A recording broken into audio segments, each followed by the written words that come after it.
नाशिक पोलिसांनी शहरात अवैध शस्त्रांची शोध मोहीम सुरू केली आहे।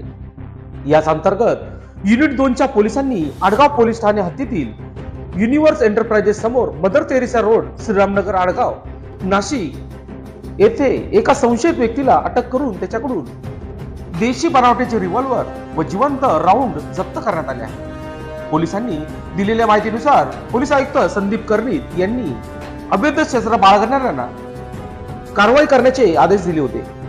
त्या अंतर्गत गुन्हे शाखा युनिट 2 चे पोलीस ठाण्याचे वरिष्ठ पोलीस निरीक्षक अनिल शिंदे व सोहन माचरे यांनी विविध पथके तयार करत शहरात अवैध शस्त्र बाळगणाऱ्यांचा शोध सुरू केला। त्या अंतर्गत गुन्हे शाखा युनिट 2 चे पोलीस ठाण्याचे अंमलदार तेजस मते व महेश खांडबाले यांनी श्रीरामनगर, आडगाव येथून एका संशयिताला दिनांक 8/2/2024 रोजी ताब्यात घेतले आहे। त्यावेळी त्याच्याकडून पोलिसांनी देशी बनावटीचे पिस्तूल व एक जिवंत राऊंड जप्त करण्यात आले आहे।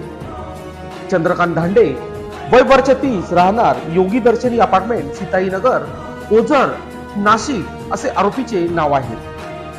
गुन्हे शाखा युनिट 2 च्या पोलिसांनी आरोपी विरोधात गुन्हा दाखल केला असून अधिक तपास पोलीस करीत आहे। सदरची कारवाई नाशिक पोलीस आयुक्त संदीप कर्णिक, पोलीस उपायुक्त प्रशांत बच्चाव, सहाय्यक पोलीस आयुक्त डॉक्टर सीताराम कोल्हे यांच्या मार्गदर्शनाखाली गुन्हे शाखा युनिट 2 चे वरिष्ठ पोलीस निरीक्षक अनिल शिंदे, सोहन माचरे यांच्या सूचनेनुसार पोलीस उपनिरीक्षक संदेश पाडवी, पोलीस हवालदार राजेंद्र घुमरे, नंदकुमार नांदुर्डीकर, सुनील आहेर, मनोहर शिंदे, चंद्रकांत गवळी, विशाल पाटील, तेजस मते, महेश खांडबाले, विशाल कुवर, समाधान वाजे अशांनी ही कामगिरी बजावली आहे। लोकशास्त्र न्यूज साठी बंटी आढाव, नाशिक।